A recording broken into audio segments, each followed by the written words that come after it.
The morning sat quiet until a sharp scream cut the air like a tearing drumskin. The sound rolled across the village and broke the silence in one hard wave. Feet began to pound the earth. People ran toward the cry, kicking up dust as they called out to each other. Children rushed behind clay walls, peeking out with wide eyes as confused voices rose in fear. Under the old baobab tree, a body lay still on the ground. Gasps spread fast as more villagers gathered, forming a tight circle. Voices crashed over one another. Who touched her? What happened here? A strange black mark glowed on her wrist, faint but alive, as if it remembered something dark. The crowd stepped back in fear. Pushing through the people came a figure with breath sharp and uneven. The moment the fallen girl came into view, he froze. His chest seemed to lock, and the world around him slowed. Whispers rose behind him. Kato was with her last night. He left late. Mama Uru stepped forward. Her staff tapped the ground once, and the circle grew still. Her eyes carried the weight of old knowledge as she looked at the girl, then at the crowd. If she is harmed, she said, death follows the one who did it. A harsh breath spread through the people. Some stepped back. Some stared at Kato as if a shadow had wrapped itself around him. Something inside him shifted. A truth he did not know began to stir, and fear wrapped around his thoughts. More villagers backed away, watching him with sharp eyes, wondering what he hid. Mama Oru's gaze locked on him again. Her look carried a message he could not read, a truth she held back. His heart raced. Voices around him no longer sounded like questions. They sounded like stones being lifted, ready to be thrown. He stepped forward. I must find who hurt Layla before they blame me. No one answered. Only murmurs followed him as he turned away. His feet carried him out of the circle into the waiting morning with the weight of the village on his back and the hunt beginning. Kato remembered growing up beside Leela. Their feet ran on the same red paths. Their laughter filled the same nights. But time changed their steps, and their childhood bond faded as each walked a different road. Leela carried a secret that no one else saw. The mark of Nyoka hid under her wrist strap, glowing only when danger from the spirit world came close. The elders knew the curse, but they never spoke of it in open words. They carried an old rule in silence. Hurt the marked one, and the pain returns to you. Voices rose around Kato now, sharp and rough. Villagers closed in on him like a tightening circle. Where did you leave her? Kaito answered, hands lifted, pointing from every side. He raised his own hands high. I left her at the well. She was fine. But doubt spread through the crowd like fire in dry grass. Murmurs crackled. Kato knows more than he says. He is hiding something. One figure stepped forward with a cold, confident stare. They argued last night. I heard it myself. Heads turned fast. Eyes locked on Kato. Trust falling away with no effort at all. A small smirk flashed across the one who spoke, happy to push him down while everyone watched. Mama Oru lifted her staff and the shouting cut in an instant. Her voice carried weight older than any of them. The mark strikes back at the one who harms it. She spoke the curse in short, heavy lines. A touch of hate brings a bite of pain. A strike brings a strike. A wound brings a wound back. Whispers shot through the crowd. Fear moved from face to face as they stared at Kato and the memory of the glowing mark on Leela's wrist. He stepped back, breathing hard, but his eyes sharpened with resolve. I will find the real one who hurt her. No one stopped him. The crowd parted slowly, unsure whether they feared him, or the curse, or the truth that waited to be found. He walked away with firm steps, beginning the search that would decide his fate and hers. Kato started the search by walking back to the old well. His steps were quick, his eyes sharp, his breath steady. He called out to the villagers, who saw Leela last night. Women at the river shook their heads, fear sitting in their eyes like a quiet warning. They kept their hands close and their voices low. A young boy pointed toward the water. She walked toward the river before sunset. Kato moved fast. Did she meet anyone there? The boy whispered, almost too soft to hear. She spoke to a tall shadow, maybe a man. Kato moved to the riverbank and checked the ground for signs. He found faint footprints heading toward the forest path. He followed them until the prints suddenly stopped, as if the person vanished into thin air. He looked around and spotted a torn cloth stuck on a thorn branch. This looks like Rando's vest. He held the cloth and frowned. Too easy. Something is wrong. A runner's voice broke the air. Kato, Layla is waking up. He rushed to the healer's hut without delay. Leela opened her eyes weakly, her breath slow and uneven. A shadow, not a man. The mark burns. Kato leaned close. What shadow? Did it follow you? But Leela faded back into sleep before she could explain more. He stepped outside, fear and questions rising like smoke in the wind. Rando's voice suddenly shouted across the open space. Kaito is hiding something.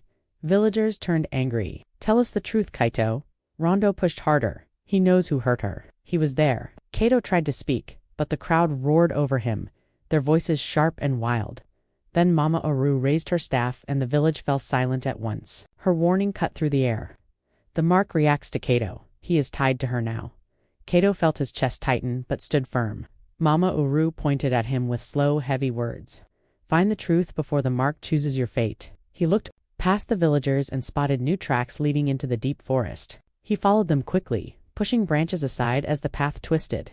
A masked figure appeared between the trees, watching him with still eyes. Stop. Kato rushed forward. The figure attacked with fast, sharp moves. He blocked, ducked, and struck back as dust flew around them. The figure jumped away and tried to escape through thick bushes. Kato grabbed its cloak, but it slipped free and vanished into the woods. On the ground, he spotted something. The figure dropped. He picked up a small charm carved from bone and beads. This belongs to Rondo's family shrine? His eyes hardened as the truth started to form in his mind. He turned and ran back toward the village, ready to confront Rondo before the lies grew any stronger. Kato burst into the square, feet pounding, voice sharp. Rondo, you were in the forest. Rondo shook his head quickly. No, I wasn't there. Villagers rushed in from every side, forming a tightening circle. Voices rose, overlapping, angry and sharp. Accusations and denials filled the air like a swarm of hornets. Mama Oru stepped between the boys, staff raised, and the noise fell instantly. Stop fighting. Hear the truth. She pointed at Rondo. He called a shadow spirit. The villagers gasped. The spirit hurt Leela by mistake, she said, voice carrying heavy and clear. A dark shaking shape appeared behind Rondo. It trembled, tall and twisted. Children screamed, clutching elders' robes.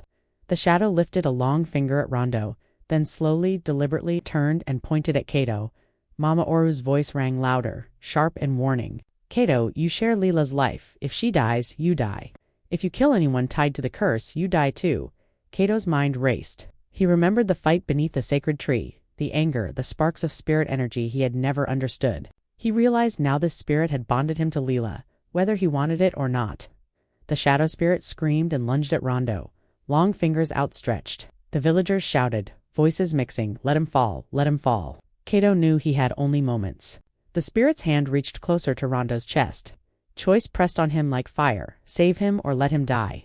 He leapt forward with speed, born of courage. He placed himself between Rondo and the spirit. I choose life. For all of us. The shadow cracked, shivered, and folded into dust that swirled and vanished. Villagers stared, mouths open, hearts pounding. Shock and awe filled the square. Kato stood firm, breathing hard, eyes sharp.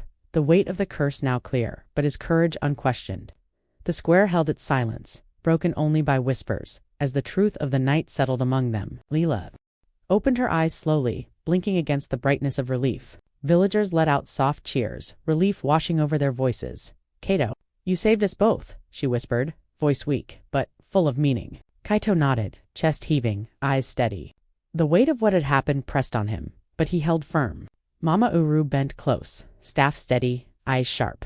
The spirit is gone, she said, voice calm yet firm. Rondo dropped to his knees before the elder's head bowed. His hands shook. I wanted to scare Layla, so they would blame Kato, he admitted. Gasps rippled through the villagers, murmurs rising, but the spirit woke instead. I never meant for this, he added, voice barely above a whisper. Mama Oru lifted her staff, tone heavy. The curse is weaker, but not gone. She spoke directly to Kato. You must stay near Leela until the next moon. Only then will the bond loosen. I will. I won't let the curse return, Kato replied, firm and unwavering. Leela reached out, weak fingers brushing his hand. We face it together, she said, eyes steady and brave.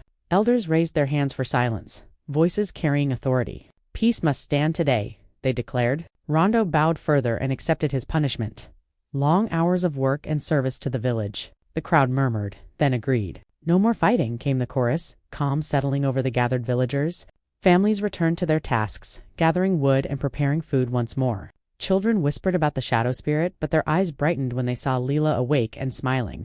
Elders lit a quiet night fire in the center, the flames soft, yet steady. The villagers gathered, sharing warmth and the silent understanding that lessons had been learned. All sat together as the night deepened, waiting for the final teachings. Hearts quieter, but minds sharper. The village breathed, whole again, ready to remember the night a shadow almost claimed more than one life. Mama Uru tapped her staff sharply on the ground. Listen well, children of Enduma, she called. Villagers leaned closer, eyes wide, ears ready. Every whisper and rustle fell silent. Fear makes foolish choices, she said, voice firm and heavy.